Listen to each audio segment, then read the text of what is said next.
This is Optimal Finance Daily, episode 1247, Emotional Spending. Don't Find a Permanent Solution for a Temporary Problem, by Kalen Bruce of freedomsprout.com. And hey everybody, I am Dan, I am your host, and this is where I read to you from some of the very best personal finance blogs anywhere.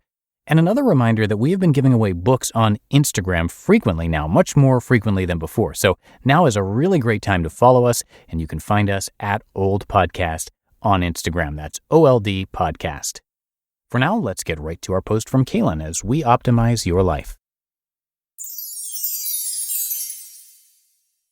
Emotional Spending. Don't Find a Permanent Solution for a Temporary Problem, by Kalen Bruce of freedomsprout.com. A friend of mine bought a new car last week. We'll call him Greg. His car had broken down 3 times in the few weeks prior to his buying his new car, and each time left him stranded on the side of the road. He was sick of dealing with it, and he didn't want another vehicle with the same problems. He was fed up, so after the 3rd breakdown, he scrapped his car and went straight to the dealership. He used the $200 he got for scrapping his car to pay basically nothing down on a $55,000 BMW. Yes, he went to a BMW dealership of all places. He didn't get pre-approved or look for a lower interest rate, and his credit isn't great, so he's paying over $1,000 a month for his new car for the next 5 years. He's car poor now and can't afford to do much of anything outside of working to pay off his car. And this was supposedly a solution to reduce stress. In one moment, or one emotion, Greg went from not having a car payment to having an $1,100 car payment every month for years to come. And yes, Greg realizes this was a huge mistake, and yes, he gave me permission to use his story. So what went wrong with Greg? Temporary problems. Not having a great car is a temporary problem. Breaking down on the side of the road is a temporary problem. Needing a better car is a temporary problem. Life is full of temporary financial issues. If we keep our emotions at bay, we can find a temporary solution. For example, Greg is moving in 3 years. He could have easily found a car for under $3,000 to last him those 3 years. But nope, he spent $55,000 because he let his emotions get the best of him. He spent over $50,000 more than necessary because he wanted the emotional comfort of knowing his car won't break down. And that isn't something he knows. It could break down today. Many new cars don't come with a spare these days. One flat tire could derail his expensive solution. Sure, it's just a flat tire, but being stranded was the feeling he was trying to get away from. Permanent solutions. Temporary problems require temporary solutions. When you spend $55,000 on a permanent solution to a temporary problem, you're overreacting. You're letting your emotions get the best of you. You have to control your emotions when it comes to your money, if you want to keep your money. If we want to raise money-smart kids, we've got to teach healthy responses to stressful situations. Your emotions will always be the first thing that comes into play when a large financial decision needs to be made. What separates those who make a responsible decision from those who make a decision that ruins their life is the ability to accept those emotions, take the time to think, and make the best choice. Educated decisions. We have to teach our kids about the emotional involvement in finances. Buying a new car when you really could have fixed your old car or bought a less expensive car is only one example. Here are 2 more real-life examples of emotional involvement I've seen recently.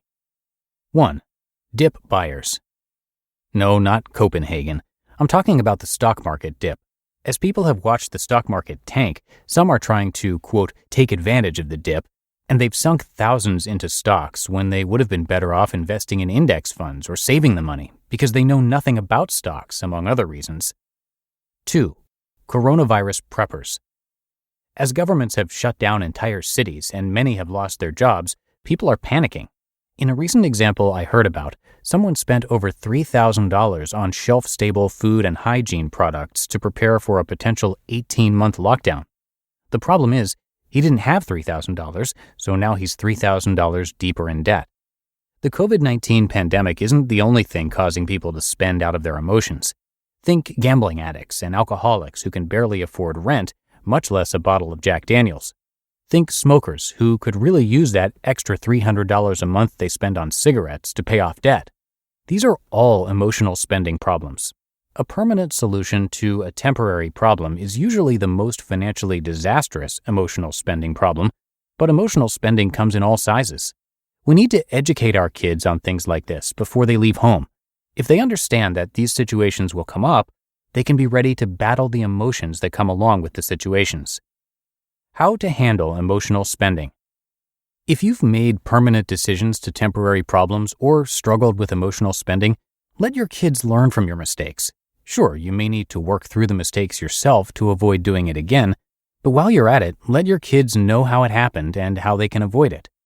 If our children have a solid understanding of emotional spending, they'll know it when they see it, and they'll know how to handle it. Here are a few ways to handle emotional spending. 1.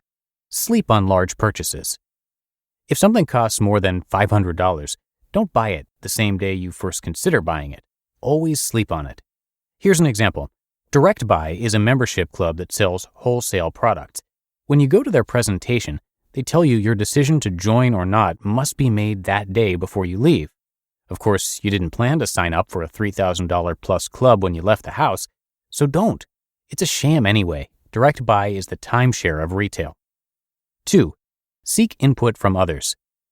If you're considering buying a new vehicle or making any large purchase, reach out for help and make sure the person you reach out to is where you want to be financially. If he or she is doing well financially, listen to the advice. If they're drowning in debt, don't ask them in the first place. We tend to listen to the first person who opens their mouth. Don't fall for that. 3. Kill impulse buying. Impulse buying is the epitome of emotional spending. It's a bad habit and one you don't want your kids picking up. Explain the concept of impulse buying to your kids. Show them how products are placed in specific spots, such as the checkout line, to initiate impulse buys.